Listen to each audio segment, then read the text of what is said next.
Okay start. नमस्कार, मी अक्षय दिनकर गुट्टे.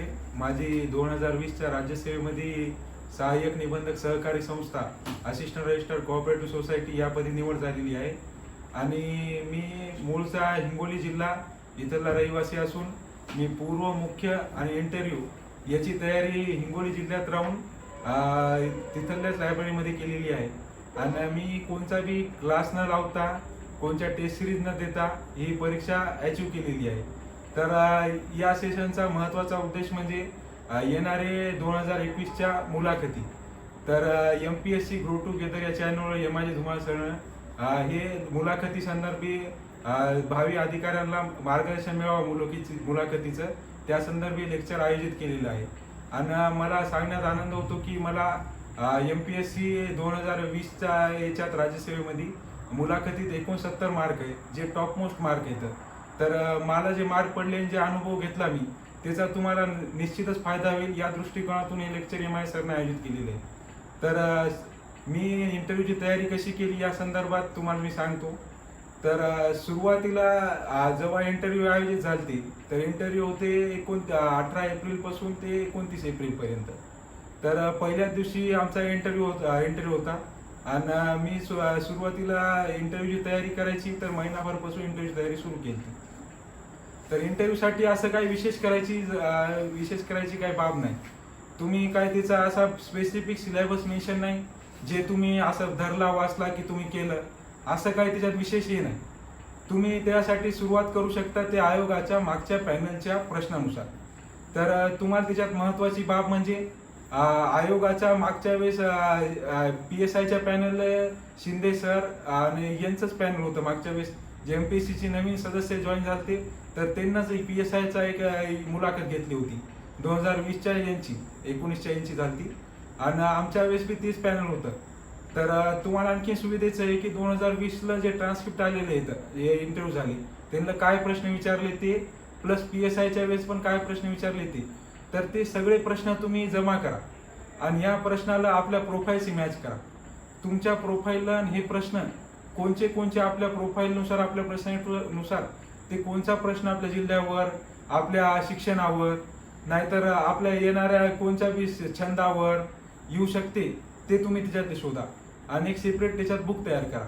आणि त्याच्यामध्ये जे आलेले ट्रान्सक्रिप्ट मधले नाहीतर मागच्या पॅनलला विचारलेले प्रश्न, त्याच्यातलं आपल्या प्रोफाईलनुसार आपलं नाव, गाव, 10वीत किती मार्क पडले, नाहीतर आपल्या डिग्रीचे विषय त्याच्यावर आलेले प्रश्न, आपल्या जिल्ह्यासंदर्भी महत्त्वाचे वैशिष्ट्य, आपल्या एखादा छंद असेल त्याच्यावर एखादा विचारलेले प्रश्न, करंट अफेअर संबंधी कशा टाईपचे प्रश्न येतात ते पहा.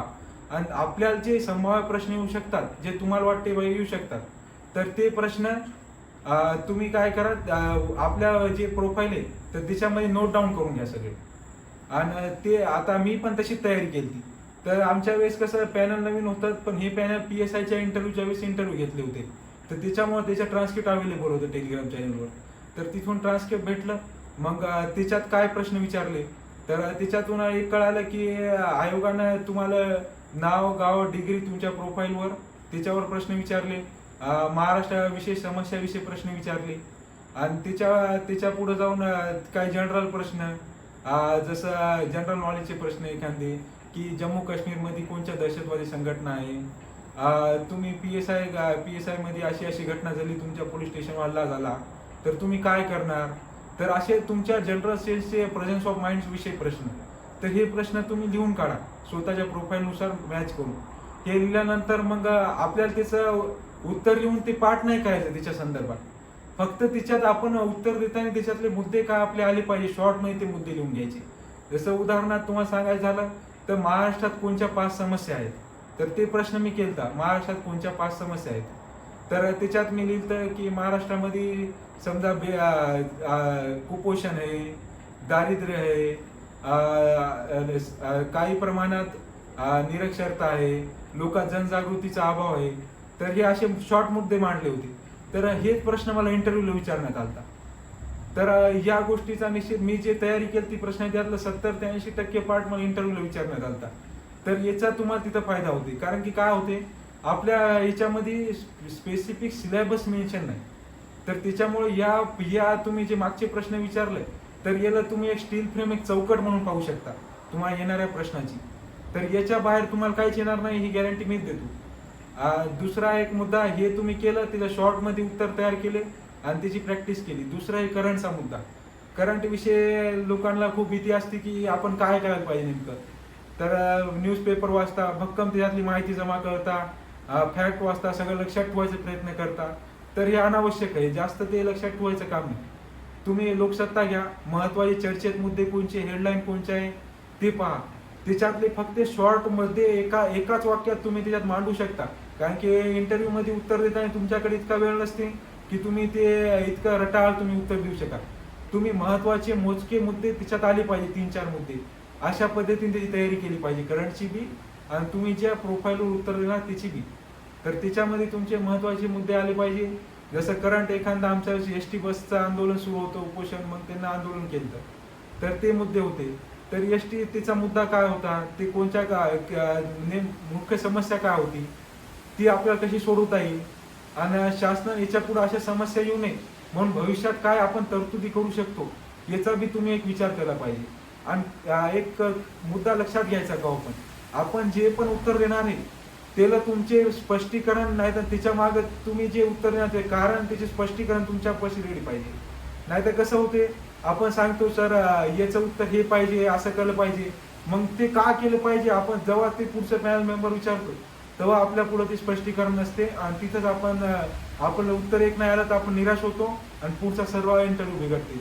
म्हणून कोणचं बी मुद्दा करताना त्याचा चौफेर बाजून विचार करायला पाहिजे आणि त्याच्यातले शॉर्टमध्ये आलं पाहिजे. म्हणजे हे वाक्य तुम्ही हायलाईट करा की शॉर्टमध्ये आलं पाहिजे सगळ्याचं उत्तर, न की रटाळमध्ये आलं पाहिजे. हे एक मुद्दा आहे. आणि पुन्हा आहे ड्रेसिंग कोड. आपला येणारा ड्रेसिंग कोड राहते, ते म्हणतात फर्स्ट इम्प्रेशन लास्ट इम्प्रेशन, तेच पॅनलला लागू होते. तर तुमचा ड्रेस कोड करताना, आता माझं उदाहरण द्यायचं झालं तर मी ड्रेस म्हणजे पोरं काय करतात, पांढरं शर्ट काळी पॅन्ट, नाही निळं शर्ट काळी पॅन्ट असं घालतात. पण इंटरव्ह्यू तुम्हाला सांगतो, इंटरव्ह्यूला कोणता असा स्पेसिफिक ड्रेस कोड नाही. मागच्या पॅनलला जे इंटरव्ह्यू झालते त्यांना बी इंटरव्ह्यू पॅनलचे मेंबर्स म्हणू लागले की आम्ही का असा स्पेसिफिक ड्रेस कोड दिला का, की तुम्ही पांढरं शर्ट आणि काळी पॅन्टच घालायचं, निळं शर्ट काळी पॅन्टच घालायचं. असा काही स्पेसिफिक ड्रेस कोड नाही. तुम्ही तुमच्या मनानं कोणता बी ड्रेस कोड जे तुम्हाला चांगला दिसेल ते घालता येतात. त्याच्यात तुम्हाला मी एक सजेशन देईन की तुम्ही त्याच्यामध्ये ड्रेस कोड मध्ये मी काय तर कलरचा तुमचं शर्ट पाहिजे. ते तुमचं डार्क कलरचं शर्ट असलं ना तर ते डोळ्याला तितकं सहज होत नाही. तुम्ही फेंट कलरचं आणि वेगळ्या कलरचं, मी पिवळ्या कलरचं शर्ट घालून गेलतो आणि तिथं सगळ्या तारखेला तिथं सगळ्या पोरानं पांढरा नाही तर निळं शर्ट घातलं होतं. बहुतेक जणांना 95% जणांना निळं आणि पांढरं शर्टच घातलं होतं. मी एकटाच होतो तिथं पिवळं शर्ट घातलेलं आणि ते बी फेंट कलरचं पिवळं शर्ट घातलं होतं. तर याचा फायदा इंटरव्ह्यूला झालेला आहे. जेव्हा मी पॅनल मेंबरला म्हणजे मी कमी सर म्हणलो आणि जेव्हा एंटर झालं पॅनल मेंबर तेव्हा सर्वात पहिले मला शिंदे सरचं पॅनल होतं. तर शिंदे सर पहिल्यांदाच म्हणे तुमची ड्रेस तुमच्यावर शोभायला, म्हणे ड्रेस खूप छान दिसायला म्हणे तुमच्यावर, आणि तुम्ही हे रेग्युलर घालता का तुम्ही इंटरव्ह्यूसाठी घेतला, असा प्रश्न त्यांना केला. मी म्हणलं सर मी फक्त इंटरव्ह्यूसाठी घेतलेला आहे.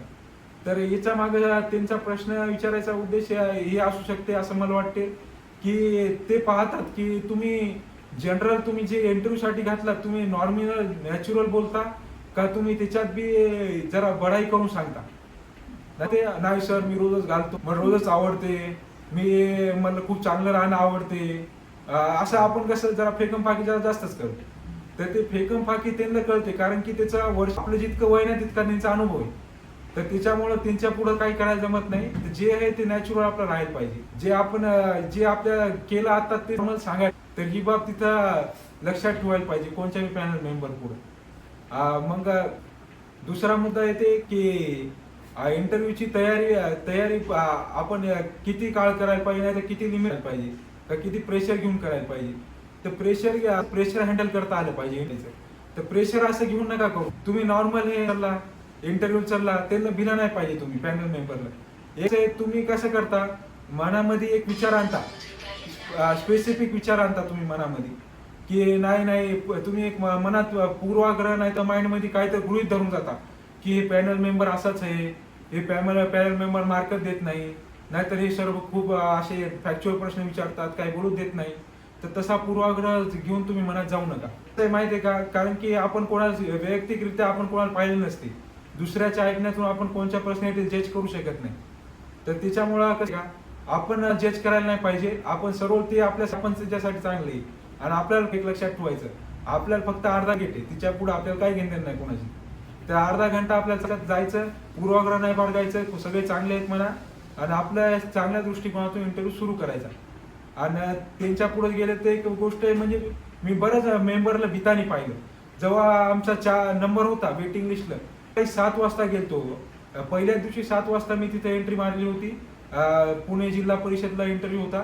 तर तिथे 7 वाजता गेलतो, दिवसभर बसून राहील आणि सगळ्यात शेवटी माझा इंटरव्ह्यू नंबर लागला होता 5:30 वाजता. आणि सगळ्यात शेवटी माझा इंटरव्ह्यू होता. तर त्याची मेंटेन करणं ही तर एक आपल्या पुढे हे राहते. माझ्या पहिले एक मेंबरचा होता इंटरव्ह्यू, तर ते इतका भिलता, म्हणजे उभाच होता, उभं राहायला बसा, डबल शर्टाची विन करायला, म्हणजे इतका ते की ते 2-2 मिनिटाला उभं राहिले आणि बरोबर आहे का, शर्ट बरोबर नाही का, डबल घाम पुसायले, डबल उठायले, डबल विन करायले, डबल बसायले.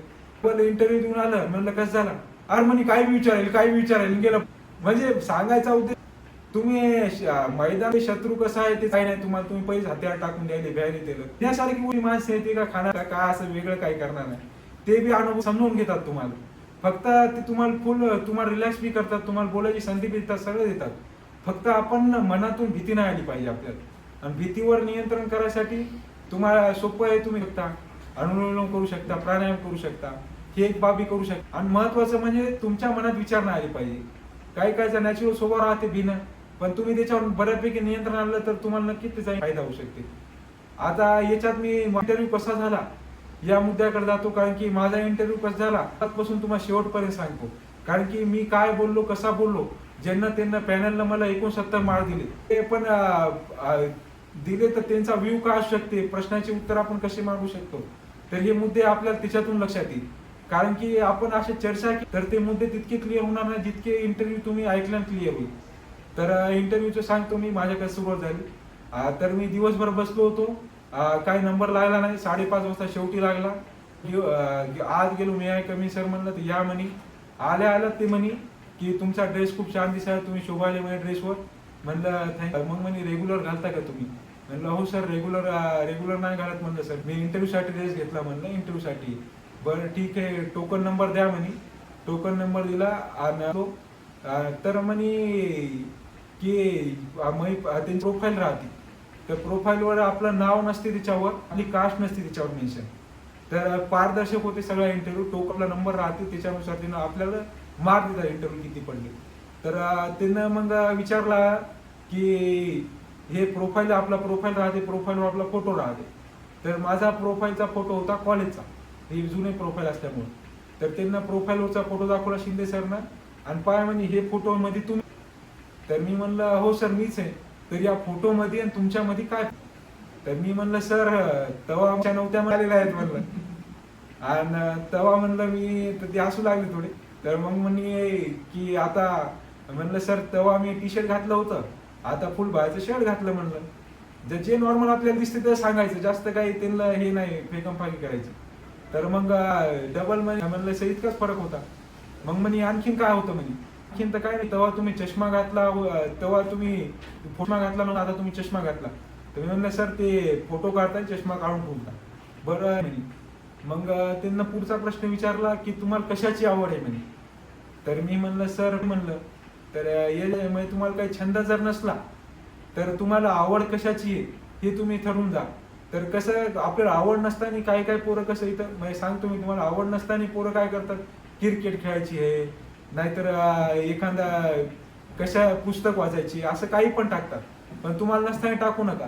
पिक्चर पाहायची आहे तर पिक्चर पाहिजे, नाहीतर तुम्हाला व्यायाम करायची व्यायाम करा, तुम्हाला मित्रासोबत गप्पा मारायला आवडते गप्पा मारायचं टाका. असं काही कंपल्सरी नाही. फक्त तुम्हाला एखादी आवड तुम्ही मेन्शन करू शकता, साधी सोपी.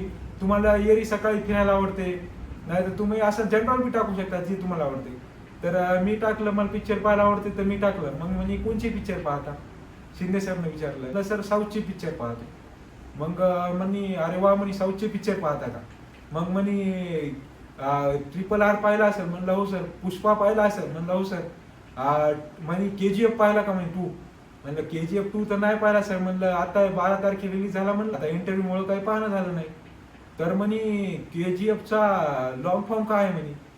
तर मी तर पहिला पाहिला. मी मग टायमावर तितकं म्हणलं कोलावरी गोल्ड फिल्म म्हणलं सर. अरे म्हणे कोलावरी तर गाणं आहे म्हणे.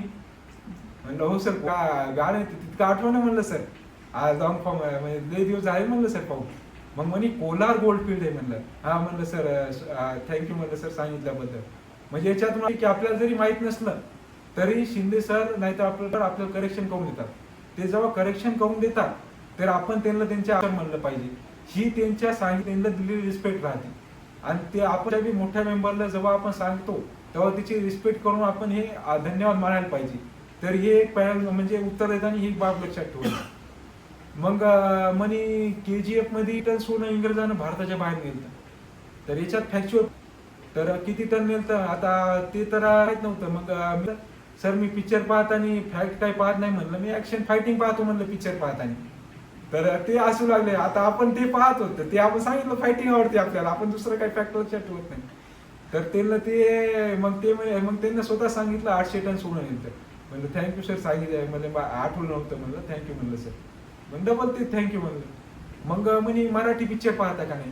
म्हणलं हो सर पाहतो म्हणलं. मग कोणचा पाहिला. म्हणलं पावनखिंड पाहिला म्हणलं सर. म्हणे पावनखिंड मध्ये काय होतं म्हणजे बाजीप्रभू शिवाय कोण होते म्हणे दुसरे. म्हणलं सर फुलाजी होते, राय होते, 400 मांदल होते म्हणलं. मग म्हणे बाजीप्रभू कोण होते सर. सरदार. म्हणे आणखीन कोण होते म्हणे, आणखीन काय होते म्हणे. म्हणलं सर पिक्चर मध्ये तितकं दाखवलं मला तितकंच माहिती आहे म्हणलं, तिच्या बाहेर काय दाखवलं नाही. मग ते म्हणे ठीक आहे.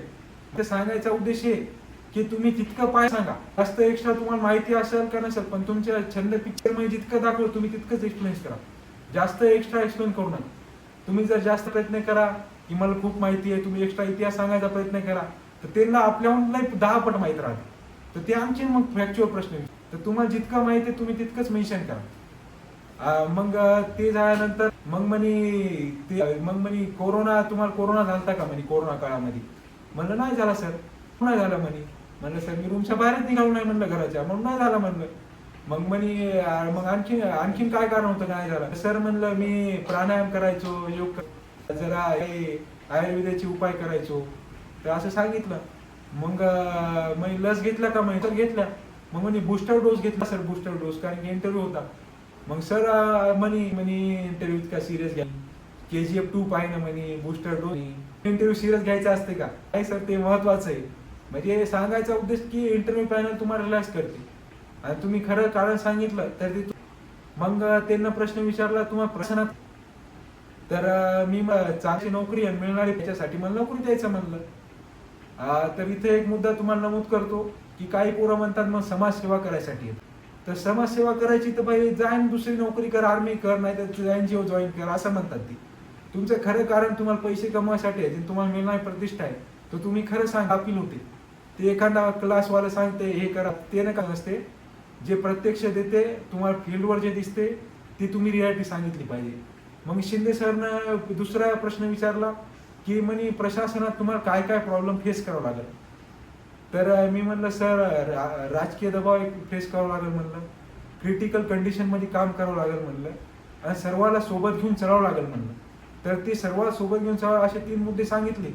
तर शिंदे सर एकमेकांकडे पाहू लागले. तर म्हणे बरोबर आहे 3 मुद्दे त्यांना सांगितले. ते अप्रिशिएट म्हणजे सांगायचा याचा मागं उद्देश की तुम्ही मॉक इंटरव्ह्यू वाला काय सांगायचा मुद्दा म्हणजे ना कोणाकडून गायडन्स घेतलं ना काय केलं, नॅचरल प्रेझेंट केलं आणि यालाच तुम्हाला सगळ्यात जास्त मार्क मिळतात. तुम्ही जे इंटरव्ह्यू देईल ते कृत्रिम व्हाल. जितके तुम्ही नॅचरल चेंज करायचे प्रयत्न करायचा चेंज करायचा प्रयत्न कराल तितकं तुम्हाला कमी मार्क. हे तिथला नियमच आहे, अलिखित नियमच आहे. तुमचा नॅचरल सोबत तुमचा नॅचरल राहते आणि तेच त्यांना पाहायचं राहते. तुम्ही ते दाखवायचा 100% तुम्ही तसंच राहायचा प्रयत्न केला पाहिजे. ते मुद्दे ते त्यांना अप्रिशिएट झाले. ग्राउंड लेवलचे तुम्हाला जे रेग्युलर दिसतात ते तुम्ही सांगितलं पाहिजे. नाही एखादा म्हणते की नाही हे मुद्दे यायला पाहिजे ते मुद्दे यायला पाहिजे, त्यांना तवाच कळते कारण की त्यांना राहते ते प्रत्यक्ष फील्डवर सगळं उन्हाळी पावसाळी राहतात. मग ते झाल्यानंतर त्यांना का म्हणे ग्रामीण भागात तंबाखू लय खातात म्हणे. तर तंबाखूची आदत लय म्हणे. तर तुम्हाला काय वाटते तंबाखू बंदी झाली पाहिजे का. तर अशा टाईपचे प्रश्न तुम्हाला कैचित पकडण्यासाठी राहतात. तर तुम्ही हो म्हणले तर तरी तुम्ही फसता, नाही म्हणले तुम्ही तरी फसता. तर याचं उत्तर म्हणजे ते सांगतो म्हणे का तंबाखू बंदी केली पाहिजे. तर मी हो म्हणलं केली पाहिजे. मग म्हणे म्हणलं सर केली पाहिजे, समाजाचं आरोग्य चांगलं राहील म्हणलं, आणि तंबाखू घातक आहे म्हणलं, शासनाचं म्हणे तंबाखू म्हणलं सर तंबाखू काही पर्याय देऊ शकलो तर तंबाखू बंदीचा महसूल बी बुडणार नाही, समाज चांगलं राहील. म्हणे तुम्ही तंबाखू बंदीला असा तंबाखूला असा काय. तर मी म्हणलं सदिक सिगरेट नावाचा एक प्रकार आहे म्हणलं, आयुर्वेदिक सिगरेट. तर ते न्यूज मध्ये मी सहज पाहिलं, आठवलं मला टाइमवर. तर असे काही मुद्दे शॉर्ट राहतात ते तुम्हाला सहज आठवून जातात, पण टाइमवर आठवतात ते. त्या माहिती बी तुम्ही जनरल माहिती बी घेतली पाहिजे, त्यात लक्षात ठेवली पाहिजे सर. मग ते म्हणे त्यांना माहिती, मग बाजूच्या तंबाखू म्हणजे आयुर्वेद पुण्यामध्ये गाव म्हणे याचं प्रोडक्शन कसं प्रोडक्शन. तर म्हणलं सर समाजाचं चांगल्यासाठी स्वास्थ्यासाठी आपण याचं प्रोडक्शन वाढू शकतो म्हणलं सर. तर मग ती सॅटिस्फाईड झाली. मग याच्यामुळे काय कळते की तुम्हाला क्रॉस करायचा प्रयत्न करता की तुम्ही तंबाखू बंदी केली तर शासनाचा महसूल डुबल, आणि तुम्ही नाही जरी केले पर्याय जरी सांगितला तिचं प्रोडक्शन कमी आहे. हे तुम्हाला दोन मुद्दे दिसते. याच्यात बी तुम्ही म्हणू शकता सर वाढवू शकतो आपण. तर तुम्ही सकारात्मक उत्तर त्याच्यामध्ये तुमची दिसली पाहिजे बाजू. मग ते नंतर दुसऱ्या मेंबरनं प्रश्न विचारायला सुरुवात केली. तर ते मग म्हणू लागले की म्हणे आता म्हणे नळ पुरवठ्याच्या पाणी पुरवठ्याच्या योजना आहेत म्हणे. तर असं ऐकण्यात आलं म्हणे की अधिकारी लोक याच्यात पैसा खातात की ही योजना पोहोचतच नाही ग्रामीण लोकांकडे योजना. तर मग मी योजना अशी नाही जी पोहोचत, काही प्रमाणात लाभ ते म्हणलं ग्रामीण जनतेपर्यंत की नाही म्हणजे 90% तहसीलदार पैसा खातात म्हणे याच्यात पोहोचत नाही म्हणजे सरनं म्हणलं असं ऐकण्यात आलं म्हणे. तर मी म्हणलं सर 92% जरी पोहोचलं म्हणलं तर 8% चांगलं काम करतात म्हणलं सर, आणि 8 योजना पोहोचतात म्हणलं. तर याच्यातून आपल्या सरला 1-2 सेकंद जरा. मग सर म्हणे मग तुम्ही 92% सोबत आहे का सोबत आहे सर 8% आहे, हे आपलं सेवा पोहोचवणं हे आपलं कर्तव्यच म्हणलं सर. तर या प्रश्नातून तुम्हाला कोणची बाजू दिसती. ते काय म्हणे की 92% योजना नाही पोहोचत, त्यांना निगेटिव्ह सांगितलं आपल्याला. आपण निगेटिव्ह मध्ये पॉझिटिव्ह काय पाहिलं की 8% भाग पोहोचतो. तर निगेटिव्ह पॉझिटिव्ह पाहता आलं पाहिजे. हे तुम्ही निगेटिव्ह मध्ये जर पॉझिटिव्ह मुद्दा तुम्ही त्याला सांगू तर त्यांना तुमचा ऍटिट्यूड कळतं की तुम्ही पॉझिटिव्ह. तुम्ही निगेटिव्ह मध्ये पॉझिटिव्ह पाहायचा तुमचा पॉझिटिव्ह दृष्टिकोन आहे. तर हे तुम्हाला टाइमवर जमलं. मग ते त्यांना अपील झाला. डिग्रीवर प्रश्न विचारायला सुरुवात झाली. तर असा त्यांना म्हणजे पॅनलचे मेंबर होते, त्यांचं नाव माहित नाही, त्यांना BSc मॅथमॅटिक्स म्हणून हे सब्जेक्ट होता. त्यांना त्याच्यावर कागद होता त्याच्यावर टाकलं dy/dx = f(x) असं टाकलं, 2 समीकरण टाकले. म्हणे याच्यात फरक काय आहे म्हणे. तर मी म्हणलं डिनॉमिनेटर मध्ये म्हणलं आणि इथं न्यूमरेटर मध्ये गुणिले गेलं म्हणे. नाही म्हणे नेमका फरक काय आहे म्हणे. तर मला काय आठवण गेलं 10 सेकंद असं उगी टाइमपास केला, जरा पाहिलं म्हणजे त्यांना वाटावं गंभीर आहे जरा, म्हणजे पाहिलं असं विचार करून. तर मग म्हणलं सर शिंदे सरकडे पाहिलं. म्हणलं सर 2016ला माहिती म्हणलं तर डिग्री होऊन पाहिजे, त्याच्यामुळे मला तितकं परफेक्ट काय आठवलं म्हणे. मग शिंदे सर म्हणे हो डिग्री होऊन बराच वेळ झाला. मग ते म्हणे म्हणजे याच्याहून तुम्हाला सांगायचा उद्देश हे होता याच्या पाठीमागचा, समजा तुम्ही झालेली असती आणि तुम्हाला त्याच्या मागे तुमचं उत्तर नाही आलं, समजा डिग्री झाली उत्तर नाही आलं, तर तुम्ही त्याचं कारण सांगू शकता सर डिग्री होऊन बरेच वर्ष झाले, आता आम्ही इतक्या वेळेस MPSCचा अभ्यास केलेला आहे आणि त्याच्यामुळं आता इतकं स्पष्ट आहे की आम्ही MPSCच्या मध्ये आलेलो आहे. तर तुम्ही ते तुमची बाजू तुम्ही सांगितली तर त्यांना ती अपील होती. तुम्ही जर म्हणले की नाही तुम्हाला यायना, जरी तुम्ही सांगायला नाही हे असंच होय, नाही हे असं होते, चुकीचं सांगायले, तर त्याला काय अर्थ नाही. तुम्ही स्पष्ट सांगितलं सर डिग्री होऊन बरेच वर्ष झाले, मला काय त्याच्यातला आता आठवत नाही तितकं, MPSCचा अभ्यास केला. तर ते अपील होते त्यांना. ते म्हणते हो बाई बरेच वर्ष झाले, 4-5 वर्ष झाले डिग्री होऊन, का आठवत नसेल, तर त्यांना अपील होते. म्हणून सांगताना तुमचं जे आहे तर ते तुम्ही नॅचरली मांडा. ओके जे नाही ते देखावा करू नका. ते तिथं देखावा करायचा, अर्धा घंटा देखावा करायचाच नाही. देखावा बाहेर आला तुम्ही मग लागल्यावर ते पब्लिसिटी करायची करा, मोठेपणा जितका काय करा, स्वीकार करायचा, इथे देखावा नाही ते करायचा. मग शिंदे सरनं विचारला होता आणि केव्हापर्यंत तुम्ही म्हणजे आता कुठपर्यंत MPSC करणार म्हणे, बस झालं म्हणे. म्हणलं सर आता हे शेवटचा अटेम्प्ट आहे, मग MPSC सोडून येणार म्हणे. मग नंतर काय. म्हणलं सर नंतर शेती करणार. तर म्हणे शेती किती आहे. म्हणलं सर 8 एकर. म्हणे कशी आहे. म्हणलं कोरडवाहू आहे म्हणलं शेती. मग म्हणे ते नागराच्या फाळेवर जे हे राहते टोक त्याला काय म्हणतात म्हणे. तर ते तर माहित नाही म्हणलं, कारण की आतापर्यंत आम्ही MPSC अभ्यास केला म्हणलं तितकं ते माहित नाही म्हणलं सर. मग म्हणे तुम्हाला शेतीचं तर काहीच नाही माहित म्हणे, मग तुम्ही शेती कशी आहे म्हणजे तुम्ही शेती कशी करणार म्हणे. म्हणलं सर इतका MPSC अभ्यास केला म्हणलं शेती करणं तितकं काय अवघड जाणार नाही म्हणलं. मग ते पण हसू लागले. मग दुसऱ्या इकडच्या पॅनल मेंबरनं डबल साईडच्या पॅनल मेंबरनं आपल्या डिग्रीवर प्रश्न विचारला म्हणे व्हॉट इज जॉमेट्री म्हणे. तर माझं शिक्षण 10वी पर्यंत मराठी मीडियममध्ये झालेलं आहे आणि 11वी-12वी सायन्स घेतलं होतं. ते बी 11वी सायन्स काही तितकं इंग्लिश शब्द काही कळालं नाही ते सायन्स. मग 12वी कळालं, मग त्याच्यानंतर जरा जमलं. तर ते मग ते म्हणे व्हॉट इज जॉमेट्री. तर आपलं उत्तर मराठीतून होतं. मग आपण सांगितलं की आकार आकृती शेप संबंधी संकल्पना राहतात तिला जॉमेट्री म्हणतात. मग त्यांना विचारलं व्हॉट इज मॅथमॅटिक्स. मी म्हणलं नंबर संबंधी ज्या संकल्पना राहतात त्याला मॅथमॅटिक्स म्हणतात. मग ते म्हणे की जॉमेट्री आणि मॅथमॅटिक्स कंबाईन एक्झाम्पल द्या म्हणे, प्रॅक्टिकल एक्झाम्पल. तर मी 1-2 सेकंद विचार केला आणि माझ्या पुढं पॅड ठेवला होता. तर मी पॅडकडे पाहिलं, म्हणलं सर पहा हे पॅड आहे, ही आहे आयताकृती. म्हणलं हे झालं जॉमेट्री आणि हे किती बाय कितीच आहे हे झालं म्हणलं मॅथमॅटिक्स.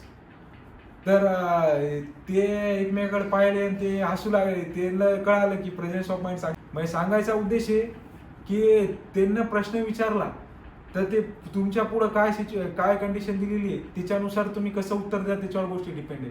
तुमचा प्रेझेन्स ऑफ माइंड किती ऍक्टिव्ह आहे. तर ते विचारला जॉमेट्री आणि मॅथमॅटिक्सचं उदाहरण द्या. तर आपल्याला टायमावर असं केव्हा केव्हा कसं होते गोंधळते माणूस काय आठवं का. तर ते टायमावर सुचलं की हे आपल्या पोर्टफोलिओला जॉमेट्री म्हणजे आकार आकृती, तर त्याच्यानुसार हे आयताकृती म्हणजे आकार आकृती संबंध. आणि कितीच आहे तर ते गणित म्हणजे नंबर आहे ते किती बाय कितीच आहे. तर हे झालं की ते पॅड एक्झाम्पल झाला त्याचा. तुमच्या कोणत्या बी याच्यावर प्रेझेन्स ऑफ माइंडनं तुमच्या पुढे ज्या वस्तू ठेवलेल्या आहेत त्याच्यावर तुम्ही उदाहरण देऊ शकता, नाही ते प्रॅक्टिकल उदाहरण देऊ शकता. तर तुम्ही आतापासून तयारी करताय ते 1-2 अशी प्रॅक्टिकल उदाहरण तुम्ही काय देऊ शकता याचा भेटता. मग इकडचे पॅनल मेंबर विचारलं की महाराष्ट्राच्या 5 समस्या सांगा म्हणे. म्हणलं सर कुपोषण आहे, दारिद्र्य आहे, लोकांत जनजागृतीचा अभाव आहे म्हणलं, डबल लिंग गुणोत्तर कमी आहे म्हणलं महाराष्ट्रात. मग म्हणे इतक्या समस्या आहे म्हणे, मग याच्यावर तुम्ही काय उपाययोजना करू शकता म्हणे. तर याच्यावरची उपाययोजना हीच आहे म्हणलं जनतेचा सहभाग आणि जनतेची जागृती.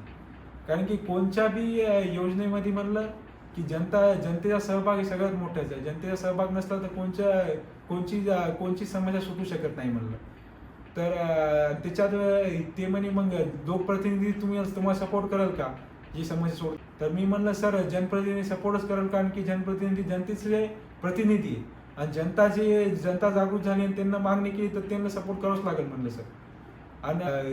आणि त्याच्यानंतर म्हणलं सर की मुख्य समस्या आहे म्हणलं आपल्या इथली की लोक जागृत नाही अधिकाराविषयी, त्याच्यामुळे ते मागणी करत नाही. त्याच्यामुळे ते शासन ते तितक्या ऍक्टिव्हपणे ते जेव्हा जनता जागृत होईल मागणी करेल सहभाग वाढेल तेव्हा समस्या आपोआप सुटेल म्हणलं सर. आणि त्याच्यात प्रॅक्टिकल मी तर येतो म्हणजे मी MPSC केली म्हणलं. तर मला MPSC केल्यावर माहीत झालं की व्यवस्था काय शास्त्र काय राहते, प्रशासन काय राहते, त्याच्यामुळे माहिती झाली.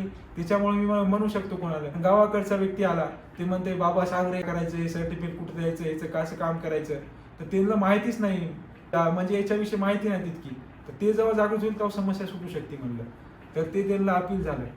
आणि त्याच्यानंतर तेव्हा OBC आरक्षणाचं आंदोलन सुरू होते.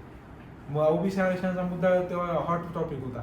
तर ते विचारलं सध्या, मग त्या पॅनल मेंबरने विचारलं की OBC आरक्षणाचा मुद्दा सध्या गाजला म्हणे, मागं मराठा आरक्षण गाजला म्हणे, इतकं आंदोलन झाले, मोर्चे निघाली 50%च्या. तर तुम्हाला काय वाटते OBC मराठ्यांना 50%च्या वर आरक्षण द्यायला पाहिजे का म्हणे. तर मी म्हणलं सर मागासलेल्याला समानतेच्या स्तरावर आणण्यासाठी एक बनवलेलं साधन आहे म्हणलं. जर आपण काही आर्थिक तरतूद केली, उपाययोजना केल्या तर त्यांना आपण समानतेच्या स्तरावर आणू शकतो विदाऊट आरक्षण पण. आणि तमिळनाडूमध्ये म्हणलं 69% दिलेले आहे म्हणलं. आणि काही अपवादात्मक परिस्थितीमध्ये म्हणलं की याच्या वरी आरक्षण देता येते म्हणलं. त्याच्यामुळे मराठा आणि OBCला 50% आरक्षण देता येते. तर आता याच्यात मला सांगायचं आहे की प्रश्न विचार त्याच्यावर आपण उत्तर कसं दिलं. त्यांना इतकं विचारलं की देता येते का. तर मी सांगितलं देता येते, मागं मी स्पष्टीकरण, तमिळनाडूत 69% आरक्षण आहे, आरक्षणाची व्यवस्था कशासाठी बनवलेली आहे, आणि आपण त्यांना द्यायसाठी सुप्रीम कोर्टात अपवादात्मक परिस्थिती देता येते याचं पण आपलं नॉलेज आहे. तर तुम्ही मुद्द्याचं उत्तर देताना त्याच्या मागे येणारे स्पष्टीकरण आणि आपण काऊन द्यायलो ते मुद्दे त्यांना पटवून सांगता आले पाहिजे.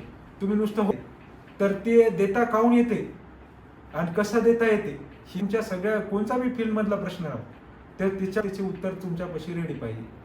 मग शिंदे सरचा प्रश्न आला की तुमच्या हिंगोली जिल्ह्याचं वैशिष्ट्य काय आहे म्हणे. म्हणलं सर 8वं ज्योतिर्लिंग श्री क्षेत्र औंढा नागनाथ म्हणे. तर म्हणे औंढा नागनाथचं वैशिष्ट्य काय आहे म्हणे. म्हणलं सर 8व्या शतकात म्हणजे 13व्या शतकात यमुनेला हिमाळपंथी मंदिर आहे, वरून खालपर्यंत कोरीव काम केलेलं आहे, देवी देवताच्या मूर्त्या आहेत म्हणलं चारी बाजूला. म्हणजे आणखीन काय वैशिष्ट्य आहे. म्हणलं सर इतकंच वैशिष्ट्य आहे म्हणे. मग शिंदे सरनं मला सांगितलं की ज्योतिर्लिंग ज्याचं ज्योतिर्लिंग गर्भगृहात एकदम खाली आहे ते गर्भगृह. तर म्हणलं हो सर ते पण एक वैशिष्ट्य आहे म्हणलं, सांगायचं म्हणजे ते सांगायचं राहील तर म्हणलं सर. तर आपल्याला एखादा मुद्दा म्हणजे याच्यातून काय सांगायचं, एखादा मुद्दा आपल्याला समजा सांगायचा राहिला आणि पुढच्या पॅनल मेंबरनं सांगितला तर आपण त्या जागी म्हणू शकतो हो सर ते सांगायचं राहिलं सांगितल्याबद्दल असं हे आपण त्यात ॲड करू शकतो. तर हे मी तिथं म्हणलं. मग ते म्हणे आता आपल्या जिल्ह्याचं वैशिष्ट्यामध्ये पहा, तुमचं धार्मिक क्षेत्र असेल, नाहीतर तुमच्या एखादी योजना राबवली असेल, काही तुमचं नाव, नाहीतर तुमच्या इथं काही एखादा स्पॉट असेल, नाहीतर कोणचा प्रभाव वेगळा असेल, तर मग त्याच्याहून प्रश्न कसे आमचा औंढा नागनाथ ज्योतिर्लिंग आहे. मग मला विचारलं पुढचा प्रश्न की महाराष्ट्रात किती ज्योतिर्लिंग आहे. 5 आहे. मग 5ची नावं सांगा. 5 याची नावं सांगितली तर मग तुम्हाला कळते तुमच्या ज्याचं काय वैशिष्ट्य आहे. मग तसं वैशिष्ट्य महाराष्ट्रात किती आहे आणि त्याच्याबद्दल तुमची जराशी बेसिक माहिती पाहिजे, जास्त नाही. मग ते म्हणे तुम्ही किती भेट दिली.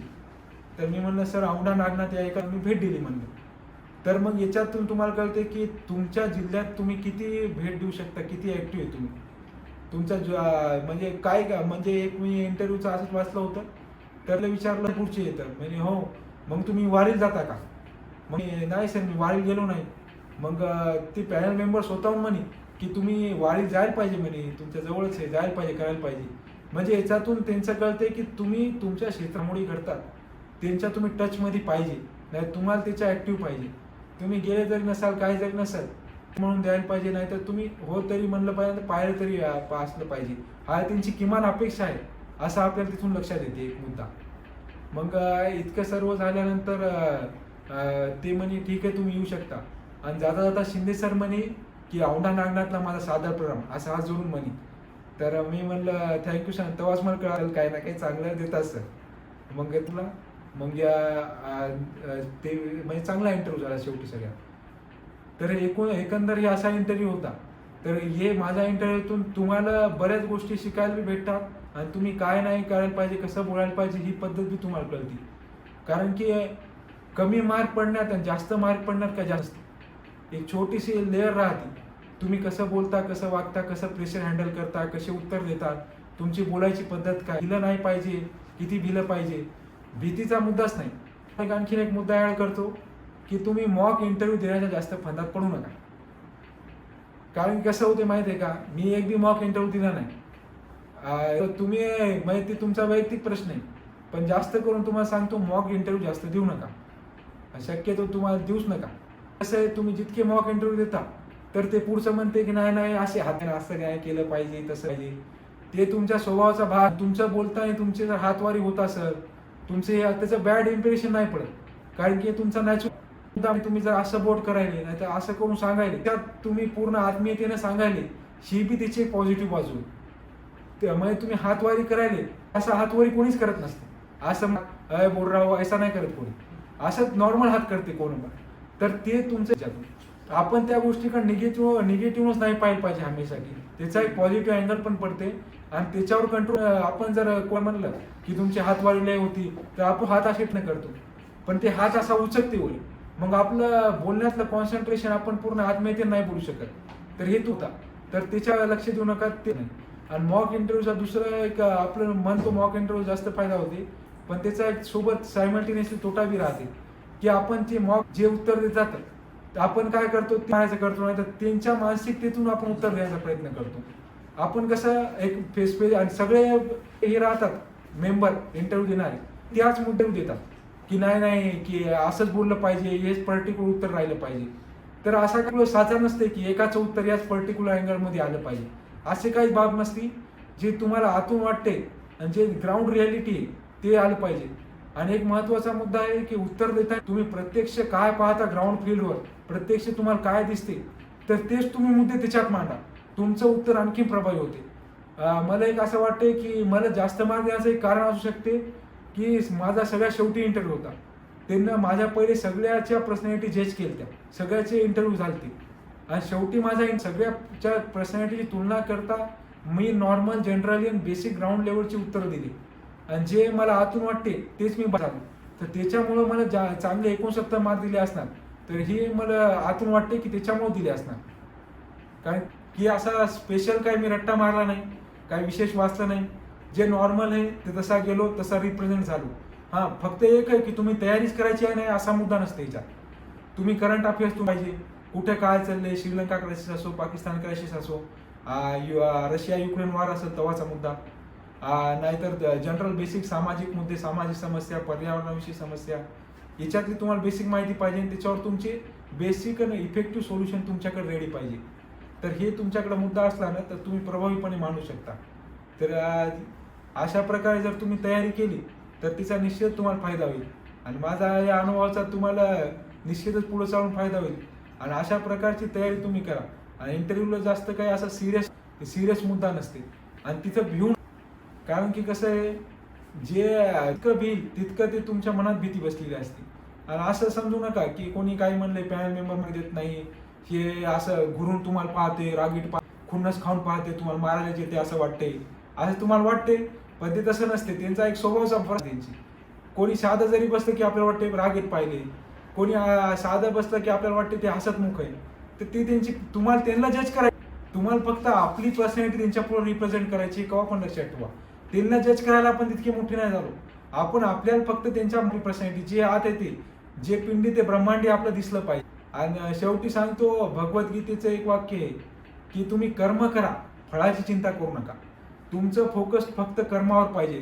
तुम्ही काय बोलणार, काय करणार, त्या परिणाम काय होणार, आपल्याला इतके मार्क भेटणार का नाही, मागच्या 45 होते यावेळेस आपल्याला 65 पाहिजे, तेव्हा आपल्याला क्लास 1 भेटेल, क्लास 2 भेटेल, असं आपण विचार करतो. याच्यामुळं काय होते, आपला माइंडसेट बिघड, आपण फळाची चिंता करतो, कोण कर्म नीट होत नाही, आपली पर्सनॅलिटी रिप्रेझेंट नीट होत नाही. तर तुम्ही कर्माचा विचार करू नका, फळाचा विचार करू नका की तुम्हाला काय होईल, पोस्ट भेटेल का नाही, रिप्रेझेंट होणार का नाही, तुम्हाला मार्क देणार का नाही, याचा विचार करू नका. फक्त कर्म करा, तुमच्या याच्यावर फोकस करा आणि माइंड तुमचा पूर्ण स्टेबल ठेवा. तर हेच मी सांगतो आणि याच्यावर तुमचं हे मार्गदर्शन संपवतो. याच्यावर तुम्हाला काय विषय? सर, माझा प्रश्न आहे की असं म्हणतात की इंटरव्ह्यू व्हॉट यू से पेक्षा हाऊ यू से असं म्हणतात. त्याच्यावर तुमचं काय मत आहे? म्हणजे कंटेंट जास्त इम्पॉर्टंट आहे का प्रेझेंटेशन जास्त इम्पॉर्टंट आहे? हां, तुम्ही कंटेंटपेक्षा प्रेझेंटेशनला जास्त पाहिजे. कारण की तुम्ही MPSCचा अभ्यास केलेला आहे, तुम्ही मेन रिपोर्ट घेतले, तुमच्यात कंटेंट तर भरपूर तुमच्या समोरलेलं आहे. मी तर म्हणतो माझ्यापेक्षा बी खूप ज्ञान असलेले, नॉलेज असलेले भरपूर मेंबर आहे. पेक्षा बी 25-25 मार्काची, 30-30 मार्क लीड असलेले बी पोरं मेनला होते. पण फरक कसा पडला, त्यांना 42 पडले, 69 पडले. तर तुम्ही डिफरन्स असा घ्या. प्रेझेंटेशन किती करता, अभ्यास करणं हे दुसरा मुद्दा राहते. तर तुम्ही तुम्ही प्रेझेंट कसे करता, एकमेकाला तुम्ही म्हणजे बोलताय, तुमची पद्धत कशी, तुम्ही शांत चित्तान घेता का, ते प्रेशर शांत मुद्दा घेऊन त्याला पॉझिटिव्ह अँगलनं वळू शकता का. तर ते म्हणतात पाण्यानं भरलेला आहे, अर्धा गिलास लोकल खाली दिसते, अर्धा काही जणाला हवेनं भरलेला दिसते. तर तुमचा पाहायचा दृष्टीच्या प्रेझेंटेशनच ओळखू येते पुढच्या. त्याच्यामुळे प्रेझेंटेशनवर जास्त भर दिला पाहिजे. आणि मग सर, तुम्ही प्रेझेंटेशनसाठी स्पेसिफिक काही तयारी केली होती का? तुम्ही स्वतः असं जसं काय लोकमत प्रॅक्टिस करा किंवा काय जण ग्रुप डिस्कशन करा, की तुम्ही स्वतः सेल्फ प्रॅक्टिस केली होती? मी काही ग्रुप दिलं नाही. अशा पुढे उभं राहून बोलणं ते मला काही जमत नाही. मी ते काहीच केलं नाही. ग्रुप नव्हता आमचा, काय नाही. हिंगोलीतून मी एकटाच राज्यसेवेचा अभ्यास करणार होतो आणि एकटाच मी इंटरव्ह्यूला होतो. तर त्याच्यामुळं ग्रुप नाही, आरच्या पुढे अभ्यास नाही, काहीच नाही. फक्त तुम्हाला पाहिजे की तुम्ही प्रेझेंट होऊ शकता आणि तुम्ही असं बर्डन नाही घ्यायचं की आपल्याला लयच करायचं, लयच पुढे व्हायचं, असं काही नाही. तुमची नॉर्मॅलिटी आणि तुमची बोली भाषा जी आहे पश्चिम महाराष्ट्राची वेगळी, विदर्भाची वेगळी, मराठवाड्याची वेगळी. तुमची गावरानी भाषा जी आहे तुम्ही रेग्युलर बोलता तीच तुम्ही अशी स्टँडर्ड पुणेरी भाषा अशी स्टँडर्ड बोलायची गरज. तुम्ही जे नॉर्मल आणि तुम्ही रेग्युलर आपल्या मित्राला कसं बोलता कॅज्युअली आणि मित्राला बोलताना तुम्ही कॅज्युअल बोलता, तेच तुमच्या पुढे दुसरं घरचं मोठं व्यक्तिमत्व आलं नाही तर तुमच्या मोठे आले काही वयानं तर तुम्ही कसं रिस्पेक्ट देऊन म्हणतात, हो काका मी आत्ताच आलो इथून, आत्ताच जाऊन आलो. तर तसं तुम्ही ते मोठे आहेत आपल्यापेक्षा तसं बोला तुम्ही. त्यांना पॅनल मेंबर नका समजू, त्यांना आपल्यापेक्षा वयान मोठे आहे त्यांना रिस्पेक्ट देऊन आपण कसे बोलतो तसं नॉर्मल बोला. तर हे तुम्ही बोललं तरी जमतंय. ग्रुप डिस्कशन याचा त्याचा तुमचा नॉलेज वाढवायला फायदा होईल. रिप्रेझेंटेशनला तुमचा स्वतः का रिप्रेझेंटेशन स्वभाव आता बदलत नसते, तुमचा लहानपणी राहते. फक्त तुम्ही प्रेझेंट फक्त एके न होऊ शकता. तुम्ही गावरानी भाषेत जरी बोललं पडत नाही. सर अजून एक फायनल प्रश्न की मग प्रेफरन्सची तयारी तुम्ही असं काय स्पेसिफिक केली होती का? कशाची? पदांची प्रेफरन्सची तयारी. प्रिफरन्सची तयारी अशी काही स्पेशल केली नव्हती. ते रिझल्ट लागल्यावर आपल्याला नंतर टाकायचं. आता तुम्ही ऑप्टिंग आउट आणि ते जनरल मेरिट लिस्ट लागल्यानंतर प्रिफरन्स द्यावं लागते. ऑप्टिंग आउट होती. पण तुम्हाला एक सांगतो की प्रिफरन्स टाकताना तुम्ही सगळ्या पोस्टची माहिती काढा. कारण की राज्यसेवेतल्या सगळ्याच पोस्ट चांगल्या राहतात. त्याला कोणाला नाव ठेवायचं काय वावच नाही त्याला. सगळ्या गायडेड पद येतं. पण त्याच्यात एक तुम्हाला सांगतो, तुम्ही अभ्यास किती करा, तुम्ही लागला की तुमच्याकडं मग तुम्हाला वाटते की संपलं आता मला मोक्ष प्राप्ती झाली. पण तसं काही नसते.